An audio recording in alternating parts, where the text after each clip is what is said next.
Welcome to the podcast Life After Addiction and Indictment. I'm your host, Steve Cloward, and I spent most of the last decade and well over $100,000 on coaches, consultants, masterminds, and events trying to figure out how to reclaim my life again. On this podcast, I'm going to share the tools, the tips, the tricks, and the hacks that allowed me to forgive myself so that I could reclaim my life again. I'll be interviewing experts in mindset, leadership, entrepreneurship, sales, marketing, branding, and so much more. I'm glad you're here. Sit back and relax and enjoy the show. Let's go! This is Life After Addiction and Indictment. Hey folks, welcome back to Life After Addiction and Indictment. Today I've got a great guest, a gentleman by the name of Michael Harris, who has, accomplished a lot in his life. He's doing a lot of great things. He's an author, a speaker, an entrepreneur. He's written a phenomenal book called, well, I'm going to let him tell you about that.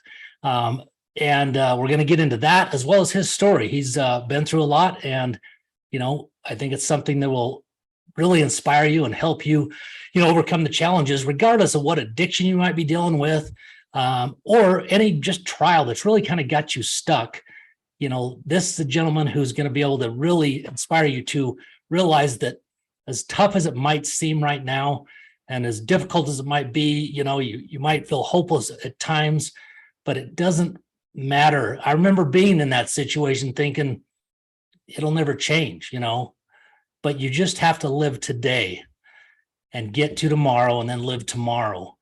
And, when I was in that position, it's now been 12 years ago last month since I got out of federal prison. So welcome to the show, Michael. I appreciate your time. Yeah, it's really great to be here, Steve. And I really appreciate, what you do with your podcast. And you got so many great episodes. I've listened to some of them, gone through some of them, and read some of them. And it's just like you got this potpourri of different people's experiences and struggles and jail time and everything else, all these great stories that really show that it is possible to overcome addiction and to get past, being in jail and everything else. So big kudos to you. Well, thank you. I appreciate that. Well, let's talk about, your story. What kind of give us a little bit of your background and the title of your book kind of explains things a bit where, basically you fall and you get back up. Let's talk a little bit about that and what was your fall like and how long did it last and, what did that involve? And then what was it that, helped you overcome that? Yeah. All great questions. And, the book is, falling down, getting up. It actually came out 10 years ago. This is the 10-year anniversary of the book, and people are still buying it. I was talking to my publisher about a week or two ago, and, people are still buying it. So it's still relevant, and we're about ready to do a big push on it. But oh, cool. Where can people get it? I'll have this in the show notes and stuff, but where can people pick up the book? Well, they can get it from any bookstore, but if they want a free copy of it, a free ebook copy of it, they just go to Michael B as in book, michaelbharris.com/book. Oh, now, that's awesome. That's a hidden link, so you won't see it on my regular website. You have to, type that in. So it's just my name with book on the end. Perfect. Yeah. And I'll have that in the show notes, folks. So if you're listening and aren't able to write it down, don't worry, it'll be there for you. So well, appreciate that. That's, free ebook. That's fantastic. Well, thank you for doing that. Yeah. Well, it's part of what I believe is, and like what you're doing too, and getting all these people's stories out. I think it's so important to do that. And my story may help somebody else, overcome addiction or get sober or whatever it might be that inspires them. And somebody else may not connect with my book, but they might connect with another one of your guests, like your Bo on, how the thoughts and energy affect you and all of that. Somebody might, really get inspired by that. So it's important, I believe, to get as many stories out as possible to help people. I don't care about making the money off it. Doesn't matter. Yeah. It's more about helping other people. 100%. So with that being said, I started a little bit late in life, as I jokingly like to say, and I hit bottom for the first time at 12 years old. Wow. And I didn't even really understand that concept at the time of hitting bottom. I don't think I've ever really heard that at 12 years old. It was 1971, right? Wow. And hitting bottom to me on that particular day was actually hitting a beach water ski. And I whipped into the beach. I was a little hotshot water skier as a kid, and I was going to do a beach landing, and I smacked the beach. Oh man, And getting a little hot, huh? yeah, head over heels, and wind knocked out of me, and went to the local hospital. It was a small local hospital where I went, and they said nothing was wrong, that I was just bruised up. Well, it turned out that the next day, I grew up in Oregon, in Portland, and we went back to Portland the next day. My mom brought me to the doctor, and the next thing I know, it was 10 days later. Holy crap. And I was told, some of this didn't come out right away, but I had 60% of my liver removed, my gallbladder. I had cracked ribs, a collapsed lung, and I'd been in a coma. I had 21 blood transfusions. Oh my hell. And, thousands of stitches. And, I asked the doctor once, he says, I said, how many? He says, we stopped counting. He says, I don't know, thousands, 10,000. He says, Is that from cutting you open? Well, it was really more from the ruptured liver, because they took out 60% of the liver. And that's a bunch, yeah. Yeah. And, the liver does regenerate. Yes, correct? In some situations when it's ruptured. That's still a ton, 60%. Yeah. Now, why was this my first hitting bottom? Well, beforehand, I had been smoking some pot and had a couple of beers, 12 years old. Wow. And, there weren't any parents around. There was just a bunch of kids out there on a motorboat having some fun, and again, at the time, I didn't know what the concept hitting bottom was. But in hindsight, I realized really that was my first drug and alcohol related event. So you were high at the time when you're water skiing? Yeah. Okay. So I started out right away, and I grew up in a pretty good family. Actually just prior to that, about a month earlier, I'd won the junior championship at Portland Golf Club. I was a hotshot golfer right as on. well. But we would go around the golf course smoking pot too. So yeah, you can imagine 1971 doing that. No right? kidding. No kidding. We're pretty close to the same age. Right. Yeah. Now they do it, and now it's they do it in the open. It's crazy. Now. Yeah. But that really triggered a whole bunch. Like I said, I had a near-death experience. I left my body, and I'm kind of making a longer story a little bit shorter.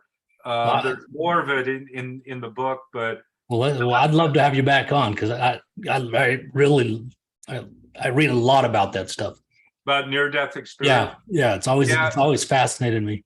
Well, it has too, because I find that a lot of people that have a near-death experience immediately have, just like this fantastic feeling, like, they want to come back and talk about God and all these different things. And I didn't. Okay. I was mad that I came back. And it really triggered a lot of my anger. I was angry at God for years after that. Really? Because of coming back? Because I didn't want to come back. I've read a few where people didn't want to. I mean, they end up agreeing to or whatever, however all that works. But yeah, they say because of the way the feeling and just everything, they didn't want to come back. Yeah. So okay, so it angered you. Yeah, it was anger, and so within a couple of years, I was a kid and I was running wild. Okay. And I was, selling pot at the time, and the sheriff knew it. He would come over from time to time, because at the county that I grew up in, everybody kind of knew each other, and you just said you shouldn't be doing that. And I went, oh, okay. So we hit it a little bit more, and didn't stop, of course. My first DUI was in high school, and it was actually December 80 or 86, December 76. And I wrapped my mom's car around a telephone pole, after a high school kegger. Oh, wow. And so that was my first DUI and my first real legal consequence, but I can't say there's even much legal consequence with that at the time. It was basically go to this alcohol class, and that was it. Yeah, when that happened, were you just, partying once in a while, or you were drinking consistently, or where were you at in your consistent? Okay. Yeah, I was pretty consistent because, with all the anger and all the self-esteem issues that I had, especially after my accident, I didn't feel like I was good enough. I didn't feel like the girls were going to like me, all that kind of stuff, which I always had a girlfriend. So in hindsight, I don't know why that was such a big deal. I get it. I was wrong. Yeah. Sounds like me. Yeah. But, you start putting that drink down, and it's just like liquid courage, hide those emotions. Yeah. Yeah. All those things. So it just got suppressed. And my wildness continued. And then there was my second DUI. I was trying to get to the store before 2:30 a.m. one day, one morning, before they stopped selling, right? And it was about 2:25, and I was cutting through this neighborhood down a straight road, and somehow I jokingly, maybe I shouldn't joke about it so much, but jokingly say a house jumped out in front of me. And I drove into the living room of the house. Oh my heck. And I kept trying to back out, and I was stuck, kind of on the front porch, and I couldn't get out, but I needed to get to the store by 2:30. I mean, just insanity, right? That's crazy. Yeah. And so I ended up going to jail that night, and they told me I needed to go to treatment. And it was really interesting. I went to this treatment center. It was 1981, and a friend of mine, a roommate, had died in 1979 from a drunk driving accident. Him and another friend, they both were killed in the accident, and he had a twin brother. And as I'm walking to this treatment center, the twin brother, Mike, he walked in at the same time, and we looked at each other. Why are you here? Why are you here? Well, the same reason. And I'll just mention briefly, he got sober. He stayed sober about 20 years and then went back out and then got sober again. So that's really great. That's great, yeah. But I didn't get sober yet, and I was going to AA meetings. At first, I thought an AA meeting was an extension of the probation department. I didn't understand it. No kidding. Yeah, and I'd get my court slip signed and I'd go drink. Yeah. I didn't have any interest in stopping, right? Okay. My third DUI was a couple years later, 1983. I'd been over in Idaho. I was doing a lot of photography professionally and shooting a lot, living out of my van. And I was coming home from Idaho, and I stopped in Pendleton, Oregon, which is Eastern Oregon. It was about 2 p.m, and I was headed back to Portland, and I hadn't been to Portland for about 6 weeks. And I called up my girlfriend. We didn't have cell phones then. Yeah, I stopped for a payphone. Right. I called my girlfriend and says, I'm just going to have a sandwich and then I'll be there, see you in a couple hours. Oh, great. Yeah. Yada, yada, yada. And so that was 2 p.m. Well, at midnight, I'm driving like a bat out of hell out of Pendleton, Oregon, going west. And west of Pendleton, there used to be a U.S. Army nerve depot where they were storing nerve gas from World War II. It was a huge depot along I-84 there. And it was about midnight, and I'm driving 95 miles an hour in my van. And the only car, of course, was a state trooper. And he was going the other direction. He flipped around and was behind me. And this is, again, the insanity of, alcohol and addiction is I put my arm out the window trying to wave the cop past. Bye. Because I figured he was going somewhere fast. Yeah. Wow. There was something going on and I didn't know. So I slowed down to about 85, going down the fog line with my arm out the window, August 13th, nothing but jackrabbits and, a state trooper, right? Wow. Eventually I pulled over. Later, I found out he was behind me for 9 miles, Oh my gosh. quite a ways. So that was my third one.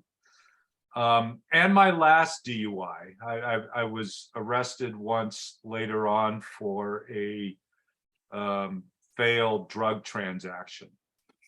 I'll call it that. Never was charged with anything.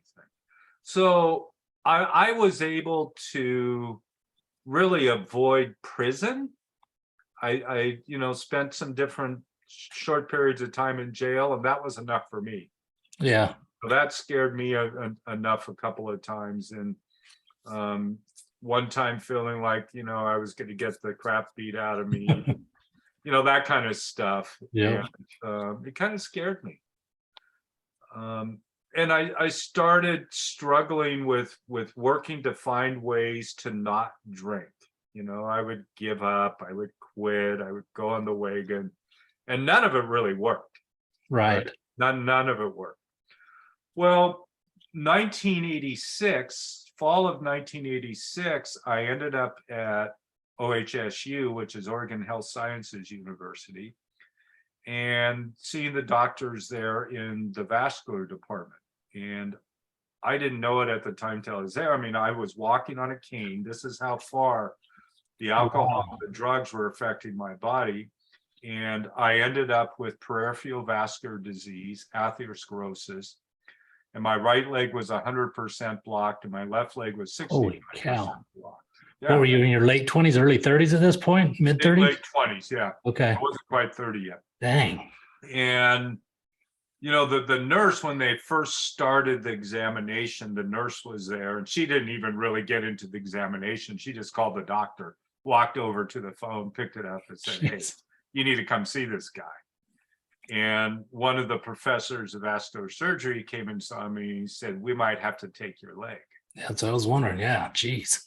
And I said, and I think I can say this on this one, I said, "Fuck you. Yeah. You're not taking my leg." I was pretty adamant about it. Man, I'll bet. Yeah. Yeah, once that's done, there's no turning back. And there's no turning back, right? Damn. So, but they did surgery on both my legs. My cholesterol was all normal. All my blood panels were normal. My cholesterol was 140 at the time. But yet I had atherized plaque in my arteries. Man. And I ended up again back in the hospital about a month later with blood clots and, the whole Coumadin thing that they do. Yep. Try to clear it. And then a few months later, I was back again.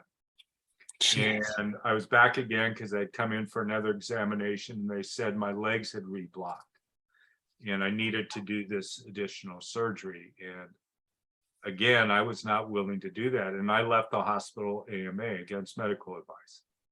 And this is where my life really started to change. I didn't know what I was going to do. I didn't know where I was going to go. That'd be kind of scary because, I mean, those kind of health issues, one little blood clot breaking loose. I mean, I can understand Coumadin's a blood thinner, but, one clot happens, a blade breaks loose and you're a goner. Yeah, you're a goner. Yeah. So you're right on the edge in a way. Yeah. So a few months later, I ended up in a place called Pritikin Longevity Center.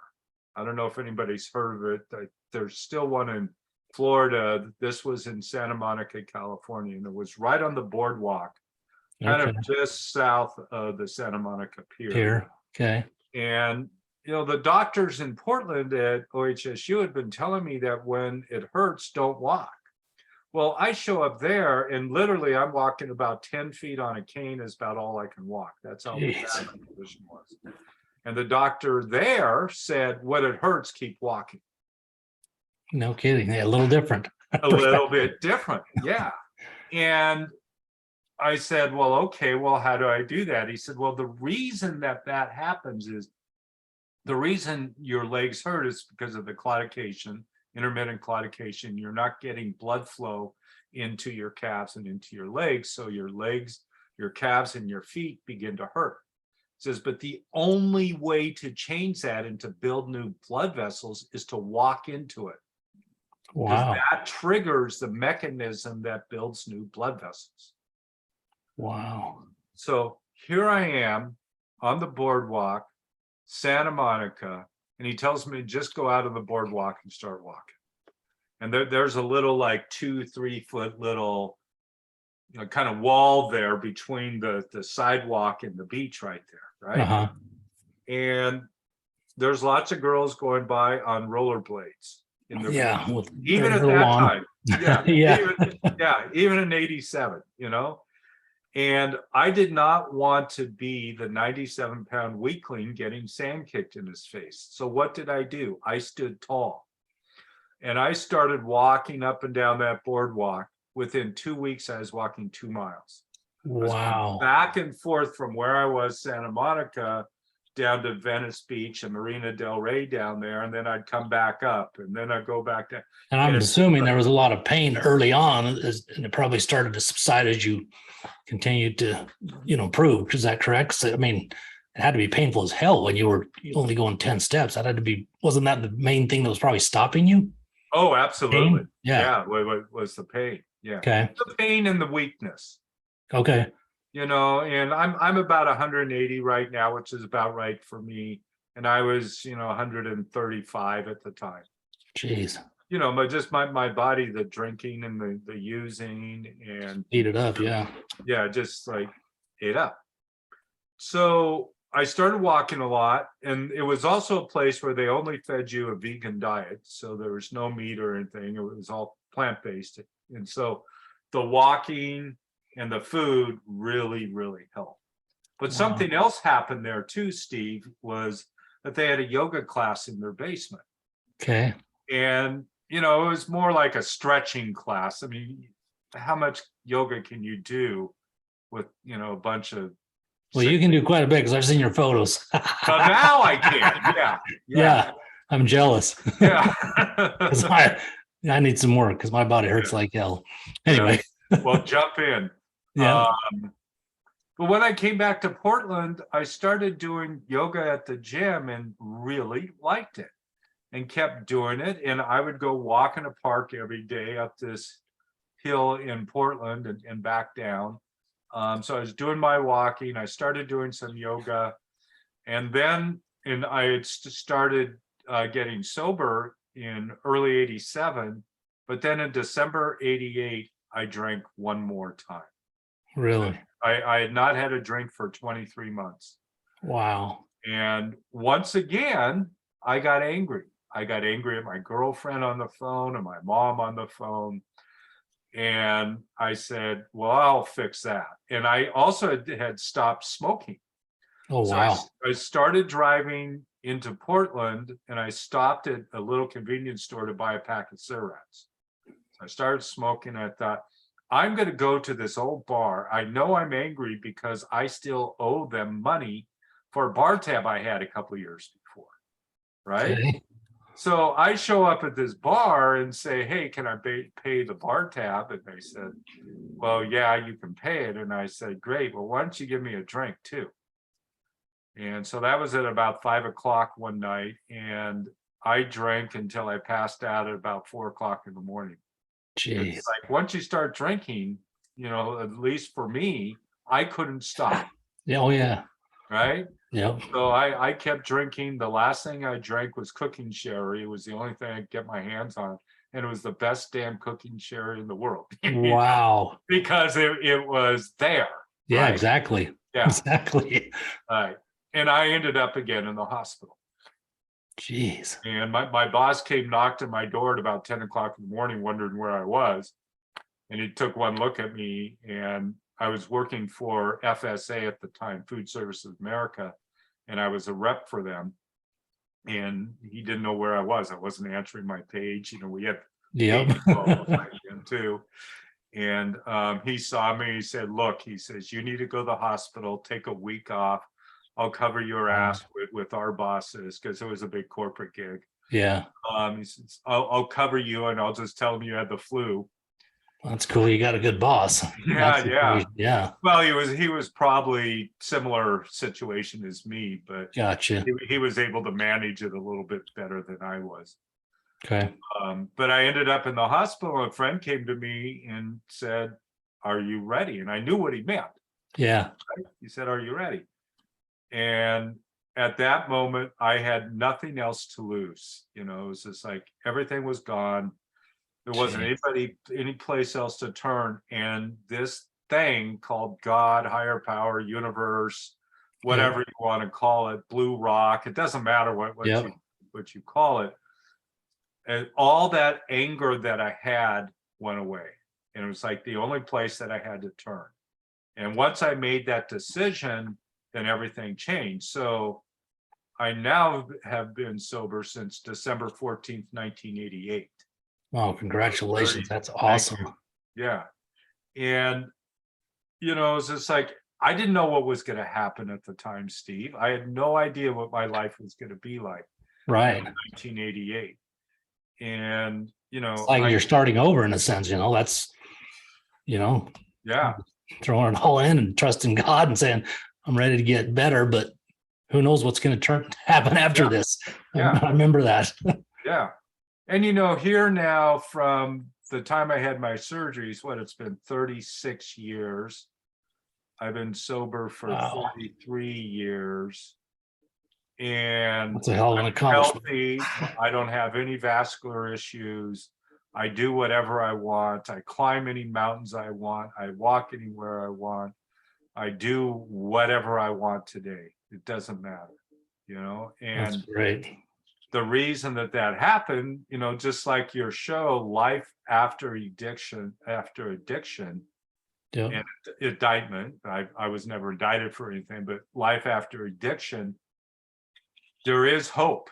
We can Absolutely. survive, but I couldn't do it. I needed help. Yep. And, I've come to this conclusion as well, Steve. I can sit here in the morning sometimes and have a bowl of cereal all by myself, nobody in the house, right? Yep. Yet that bowl of cereal probably required 1,000 people to get there. Somebody grew the grain, somebody drove it to the market, somebody made the tire for the truck that drove it to the market.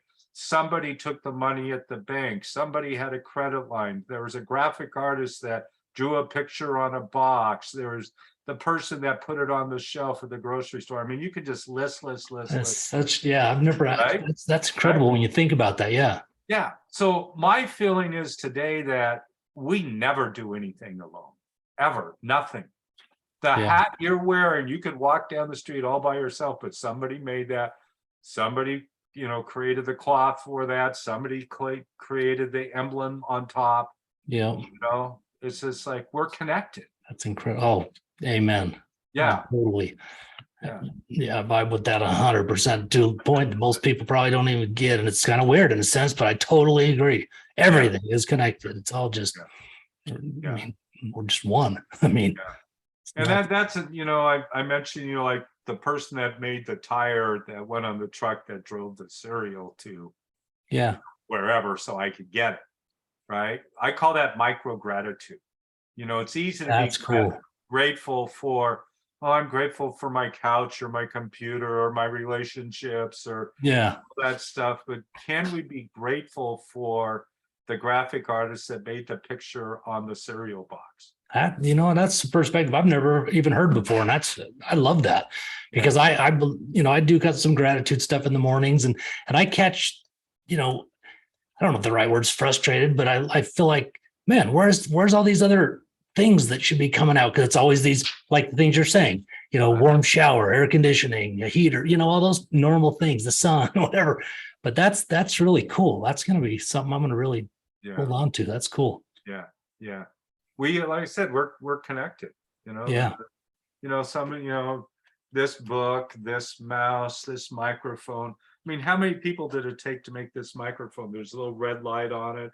There's a button. There's some little screws here. There's this funny little top thing. There's, the stand that it's on. Yeah. There was the box that it came in, the paper box, it was probably in plastic when I got it.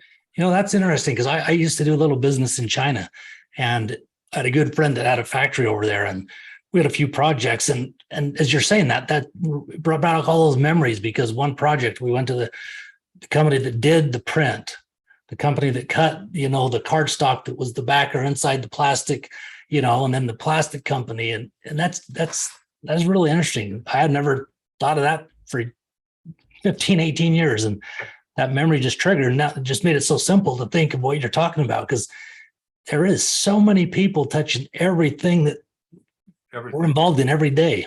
Yeah. And that is really cool. Yeah.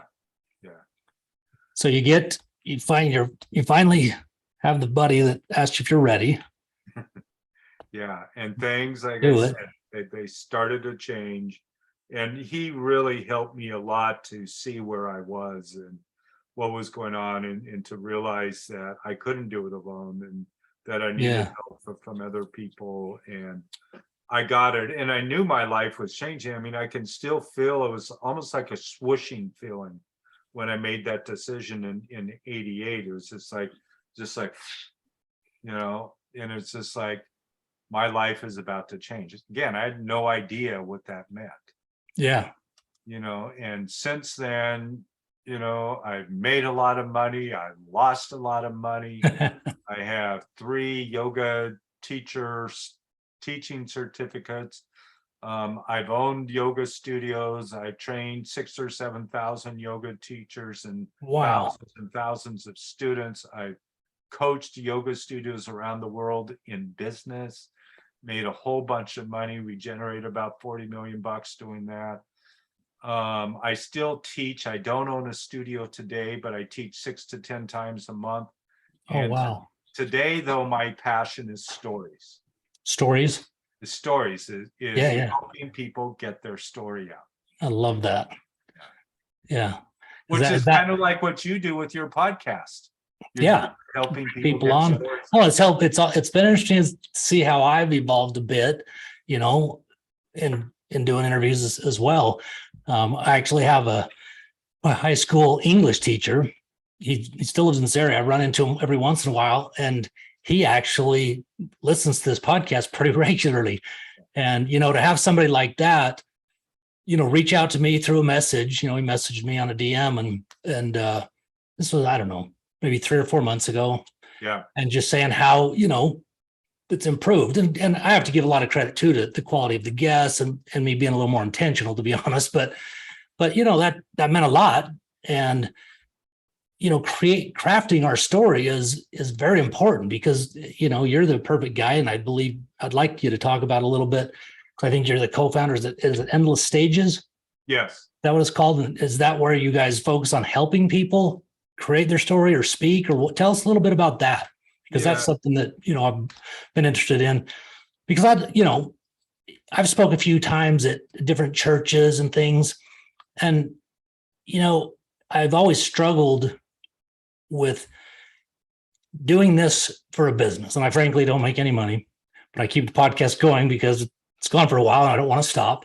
I have other businesses, but, because I'd drop everything. I'd leave my office right now if somebody needed help that was struggling, that's the thing that fulfills me the most, and I'll do it for nothing, but with that said, I would,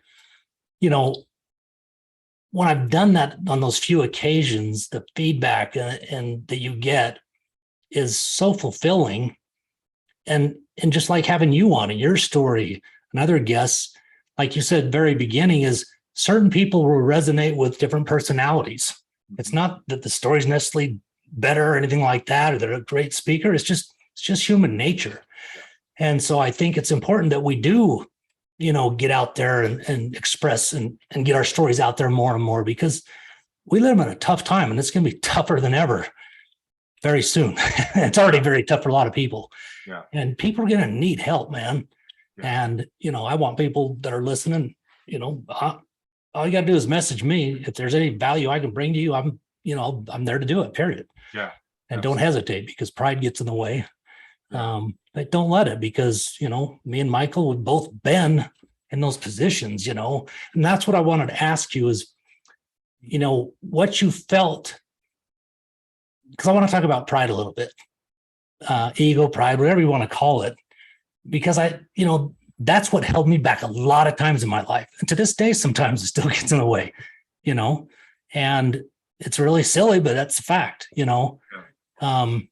but was that a factor in, obviously your anger was the biggest issue. And, none of us want to admit we need help typically, but, so lucky for you, had a buddy that made that connection at the right time, and call that miracle, call that whatever you want, God, call it whatever. Yep. But what you said, you kind of felt like it just kind of released in a sense. Was there a thought? Was there prayer? Was there, or did it just kind of happen? Well, when he asked me whether I was ready, I mean, it wasn't like pre-thought. It was just like, oh yeah, Jim, okay, I'm So ready. you're just It's like, willing to let it go, just let yeah. go. Yeah, surrender. Yeah, that's it. That's the word right there. Yeah. Yep. There's actually a great book out there. It has nothing to do with addiction as such, but it's called The Surrender Experiment by somebody named Michael Singer. And Okay, it's a great book on the general idea of surrender and his experience with doing that. Okay, I'm gonna write that down. The surrender experience. Experiment. Okay. Yeah. Cool. Okay. Michael Singer. So how did when you were going through all this and until you got to that space, did you have a lot of like wreckage? I mean, I think I know the answer as far as relationships, and that one instance you obviously had a boss cover for you, but what kind of effects did it have on you? The reason I want to ask is because I know there'll be people listening that are in that spot, and I just don't want anyone to feel like their experience is unique, that we all, when we're in that place of using or alcoholism, porn, it doesn't matter, the addiction, you're affecting other people, whether you realize it or not. Yeah, absolutely. And that was a hard one. I'm glad you mentioned that, Steve, because that's a hard one for a lot of people to overlook, is how much our drinking and using really affects other people. Just our family members, our friends. Is just like, oh, quit bugging me. It has nothing to do with you. It's my deal. Well, no, it has to do with them. Yeah. And then when drinking or using ends up in a drunk driving accident where you kill somebody. Oh gosh. I mean, you're affecting other people. Yeah. If you owe money to somebody, you're not able to pay, you're affecting other people. Yeah. If you're telling somebody to F off, because you're angry and drunk, it's affecting other people. Yeah. And if you leave a bar and you don't pay a bar tab, you're affecting other people. Yeah. And so I had to really realize that, and my pride and my ego, and it's just like, well, what do you mean it doesn't affect you? What are you talking about? And it does. Yeah. And even today, it's something that I still I work on all the time. And false pride and real pride, and struggling with all of that, and not a or I want to say, I was going to say not allowing, but I want to change that to trying to minimize more the effect that it has in my life today, and try to put it in check when it comes up. Yeah. And sometimes I don't recognize it. Yeah. And yeah. Sometimes, even stories, like, I've written my book, and I've done a lot of other writing as well. But the thing about stories is it helps us to see what's real and what's not. Because a lot of our stories are just BS. Yeah. And even now, after all this time of not drinking, there's maybe 5 years ago or so, and I've been carrying a resentment towards one of my uncles from the 80s. And Really? it had to do with my uncle and one of my brothers. And I thought something had happened back there surrounding a family business stuff that was going on. And I mentioned it to my brother. I said, oh, our uncle and all this stuff that happened. He said, what are you talking about? He says, that never happened. Wow. So for years, You've been carrying something and nothing there. 25 years, I had a resentment towards somebody that Wow. wasn't even real. Wow. So it's like, it's really easy to make these things up, Yeah. so it really causes me to question some other things that might be coming up at times too. Is this real? Yeah. Or is it not real? Yeah. And I'm not talking about, like psychotic delusions, Right. not that Yeah. kind of stuff. It's just more the stories. And they even say, I've heard it said that 50% of the stories that we think are about us from childhood aren't about us at all. Well, I believe Either that. happened to Yeah. a sibling or a friend. Yeah. That it's not even ours. Hey, this great thing that happened and yada, yada, yada. And I've had my brother too say that, well, you didn't do that. I did that. I go, no, Steve, I did that. Yeah. It's And crazy. I'm blessed because my brother also has long-term sobriety as well. Oh, cool. We have a great relationship. That's cool. Yeah. That's very cool. Yeah. I've got two younger brothers, and the one just younger than I. We were partners, in a real estate appraisal firm, and when we were both using it, it got rough at times, and Sure. thank the good Lord we're both sober today, and Yeah. been very blessed, because anybody that can get out of where you've been, where I've been, and frankly be alive is, man, we're pretty lucky. Yeah. And Yeah. anyway, I just think that really because of that alone, I feel like we're obligated, not in a negative way, but to give back. Yeah.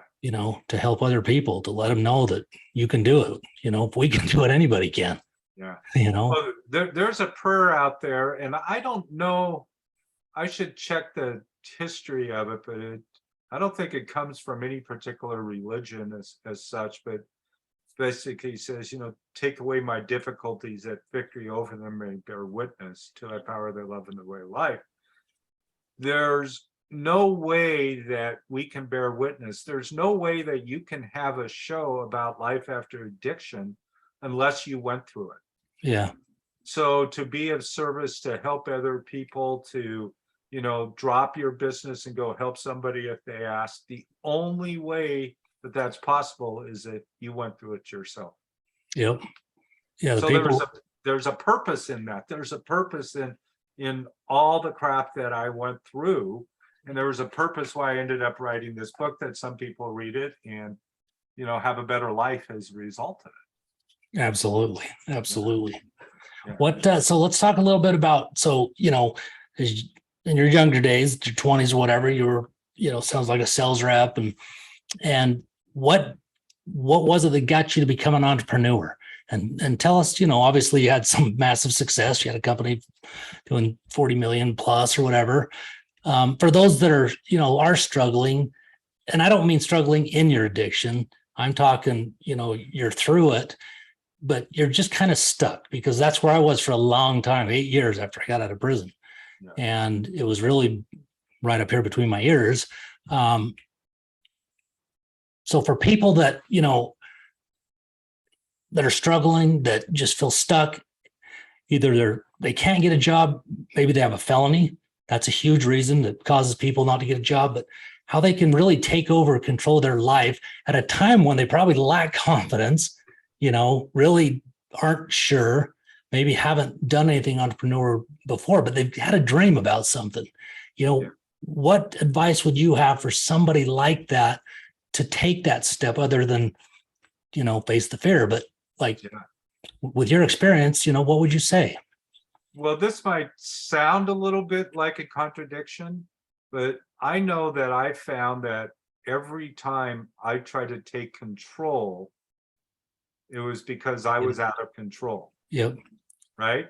And I had to let go of that idea that I could take control. No, I get where you're coming from 100%. So I agree 100%. And it comes back to, that idea again of surrender. Yeah. Whenever I've come back to that idea, something magnificent seems to happen. I just go, okay, well, this is true. This situation is going on. I don't have any control over it. So I'm just going to let it go. And sometimes it could be even a couple of minutes, it could be a couple of days, it could be a month. Something happens which makes that particular situation null and void, so to speak. Yeah. Right? This out of control situation somehow changes. Yeah. And I see that in other people, like, oh, I'll never get a job because I'm a felon. Uh-huh. Well, if you go to Dave's Bakery in Portland, if you've heard of Dave's, it's fairly well known now. That's primarily who they hire. Hires. Yeah. That's cool. Right. That's very cool. And so, that's one option. Another option, it's just like, even for me, like this, I wasn't going to tell my story to nobody. Yeah. Because, some of the stuff in there is fairly personal, and it's just like, I don't want people to know that stuff. Yeah.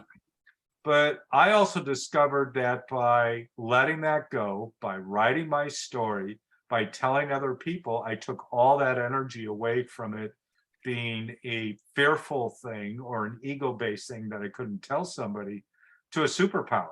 I was gonna say those are the most powerful stories, when you're real and vulnerable and authentic. I mean, Yeah. that's what resonates with people. I think we're at a time in this world right now that people are starving for authenticity more than ever. Well, I just really believe that, because yeah. it's like, when just as stupid little things, if I've looked back over, say, social media posts over the years, and you get a little engagement here and there, but you tell some authentic story. Maybe it's my 10-year anniversary from being out of prison or something a couple of years back. Something like that gets engagement like crazy. Yeah. Because I don't know, it's weird. But I remember, as I was looking at going to prison and facing indictment, I maybe knew one person that had gone through that, but as soon as it's known, it's crazy how many people came out of the woodwork that had a family member themselves, and they start telling you, and that made a big impact and helped me deal with it. Yeah. So much easier, not easier, but just cope with it in a way where I knew other people made it through, so it helped with that fear and that unknown that's coming, Yeah. But I think that's powerful. What you said is that surrender, and as I thought about that, as you were saying it, I totally agree with that. But I think you also have to do something else. And I'm not talking from a control standpoint, but, if you have that belief that I'm a felon, I can't get a job, if that's the thoughts you're continuing to have, then those are the results you're going to continue to get. Yeah, right? Absolutely. I totally buy into that. So if you surrender, but yet you have to have I guess, a vision of where you want to go or what you want, because if then you focus on that, I think that's what ends up, whatever you want to call it, like you said early on, God, energy, whatever. Yeah. It just manifests more times than not, and I think that goes about back to the very beginning when we said we're all connected. Yeah. Yeah. Because we get what we think about most of the time. We always get what we think about. Yeah. Yeah. Period. Yeah. I So mean, we could go, I'm not going to go too far down this rabbit hole, but, this whole idea of law of attraction. Yeah. The law of attraction, and it's often, talked about in, this deep spiritual sense. And I get all that. Yeah. Right? But a law of attraction, if I want to have an apple and I have a picture of an apple in my mind and I don't have an apple at home, I go to the grocery store and pick an apple out and I exchange money for that apple. I have now created the law of attraction. But the only way the law of attraction works is what's called the law of Goya. Get off your ass. There you go. You got to take action. So if That's I can perfect. picture an apple in my head all day long and savor it and even have the taste in my mouth of it, all that, and if I really want it, Unless I'm sitting under an apple tree and it Yeah, falls. it's not just gonna pop out, right? Right, yeah, you got to go out and do it. And Yeah, that's true with life. It's like, so I true. can sit there and think about a job all day long, whatever job it is, but unless I take action, nothing is going to happen, 100% agree. right? Yep. So it's the only thing that I know that activates it is Yeah. action. Yep. Yeah. Unless you have a vision of what you want in your life, what kind of job, what kind of business, you're not going to act because you have no clue. So you're willing to settle for whatever you get, and so I think, you nailed it. Because I remember when The Secret first came about, right? I literally got into that, and thinking in, certain ways and vision boards and whatever, but nothing's happened unless I'm acting.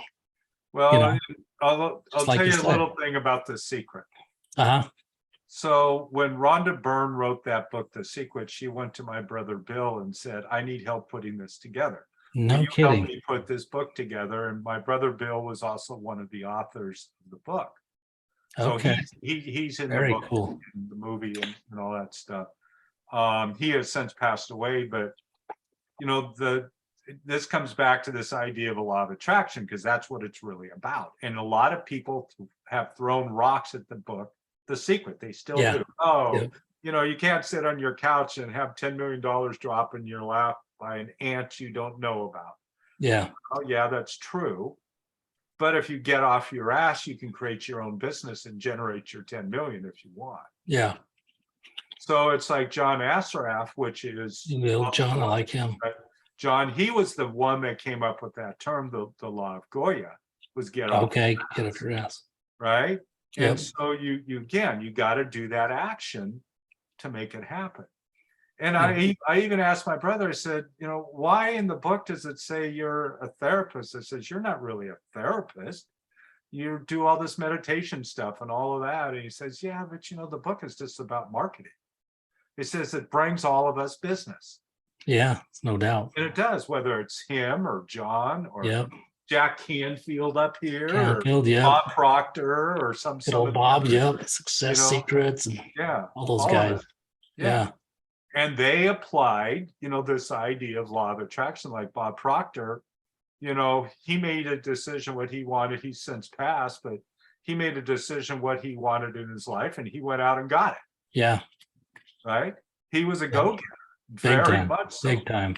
He would wear his suit jacket all the time, and he had a copy of the book Think and Grow Rich inside of his jacket, one of the original leather-bound editions. Wow. He carried that with him. That's cool. And the Think and Grow Rich book isn't about money, it's about life. That's right. It's about living a rich life. Bingo. I think that's where people miss it, and frankly, that's a trap that I fall into way too often.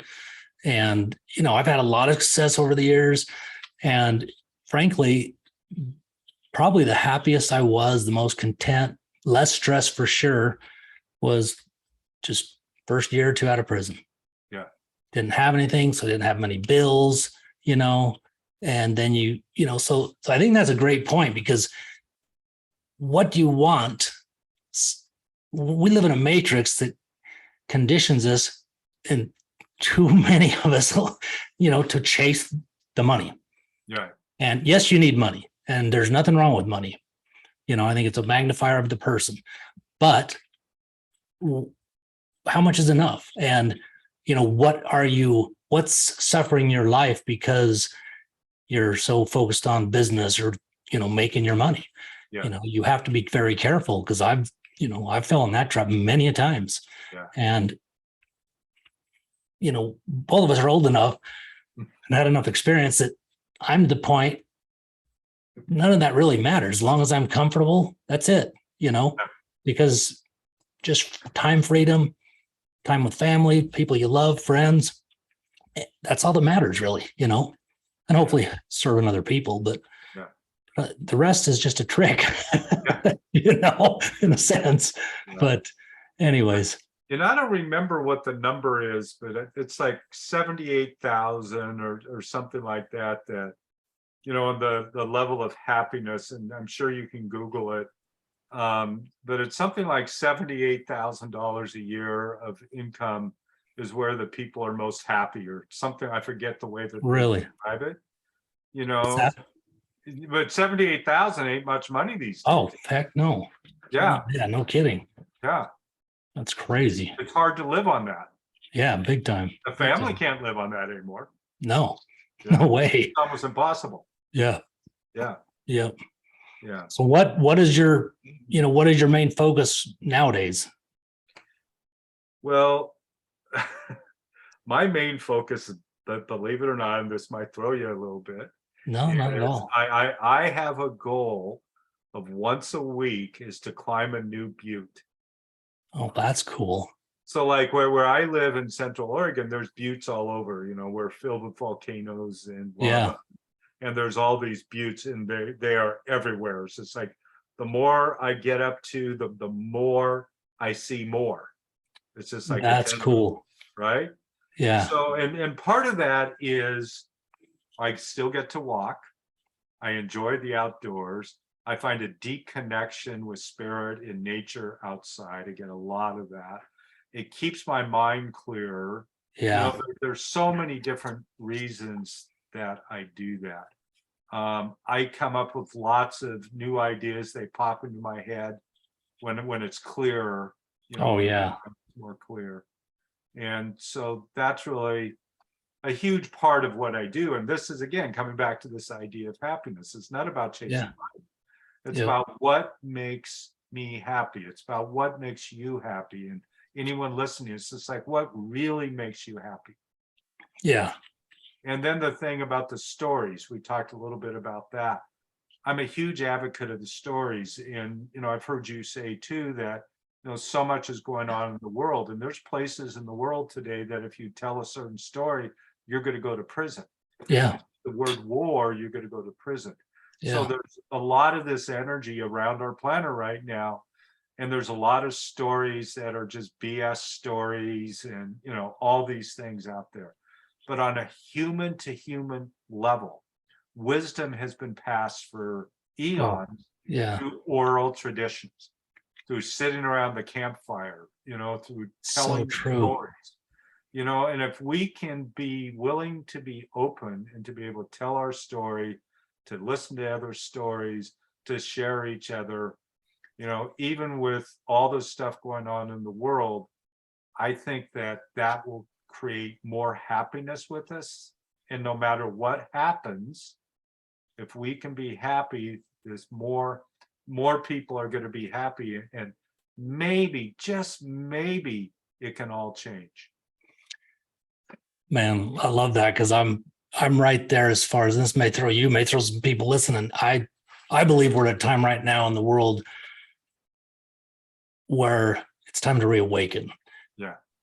To that connection with nature, connection with spirit, connection with whatever you want. We're spiritual beings.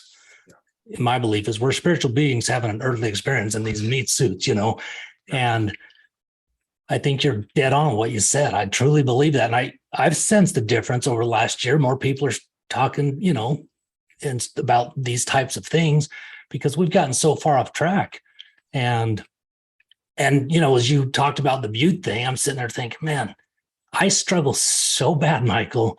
I know what I truly want to do, but yet I still stay stuck way too much day in and day out, not taking that 30 minutes that I know is probably more important than any hours I'll work because of the positive effect it would have on the work. Yeah. Right. Because like you said, those thoughts come, you can't have that if you're stuck kind of in that rat race, your mind's just never clear. So, I mean, to me, that was so valuable. And that, as we're wrapping up here, that's something I would say that is probably as important as anything, is just get in that space to where your mind is clear, where you're, out in nature, whatever the place you enjoy. I'll mention something else. And this is a friend of mine I met a number of years ago, and she was struggling with, addictions and getting sober. And somebody suggested that she start to meditate. Yeah. And she hated this idea of meditation.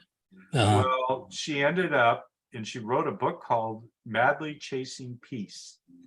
And the Wow. book is really about this thing that she came up with. It's called 3x3 meditation, where you sit for 3 minutes a day or 3 times a day for 3 minutes, morning, That's midday, cool. and evening. And it's become so powerful. And she went to somebody named Dr. Bruce Lipton, which is I know him. a Yeah. cellular biologist guy, and said, what about this 3x3? And he said he thought it was the best meditation process that he had ever seen. And so That's now she's going around teaching corporations and boards and all this 3x3 meditation technique. I love that. Right. And it all came out of her struggle with addiction and sobriety and recovery. Right. That's cool. Wow. Clearing the mind, even Yep. for 20 minutes, a couple Yeah. times a day. Yep. It's the Yeah. thing. It's not the length of time, it's just doing it, you know. Yeah.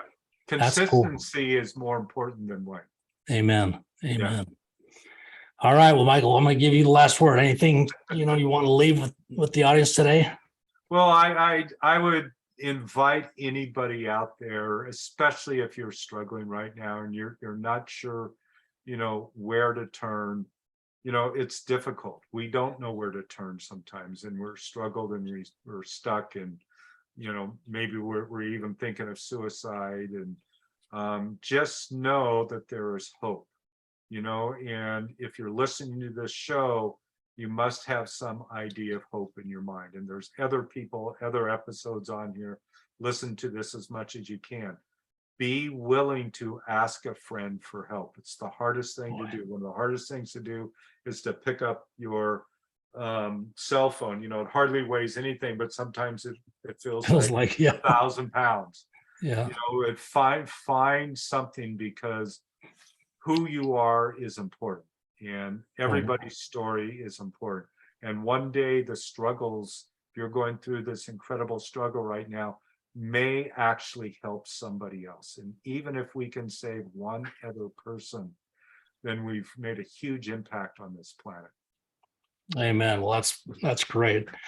Well, I sure appreciate your time, and you know, thanks for being here today. And you know, I'd love to stay in touch and love to have you back sometime and you know, talk more about this stuff, because this stuff we could talk about for days, and I enjoy it. So I really appreciate the conversation and look forward to talking to you again soon. Folks, get out there, pick up the book. Once again, there'll be a link in the show notes so that you can grab a free copy, a PDF copy, so you don't even have to pay.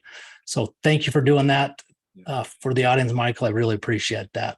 Yeah, absolutely. Okay, take care. Thanks, Steve. You bet. We'll talk to you soon.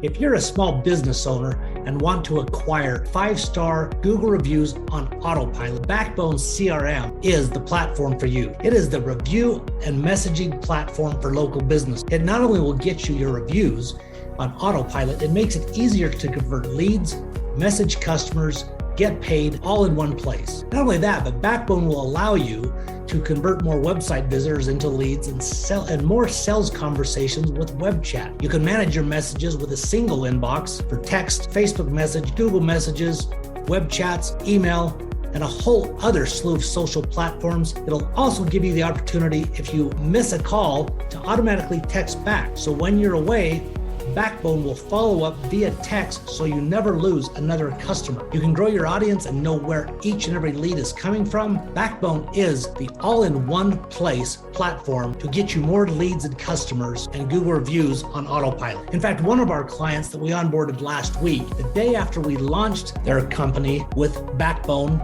they received 5-star Google reviews the very next day, and they all came in within a 25-minute span. They were blown away. So if you're not afraid of getting more customers to your business, check out the short demo video at www.backbonecrm.io. That's backbonecrm.io. Or you can give us a call at 888-668-5338.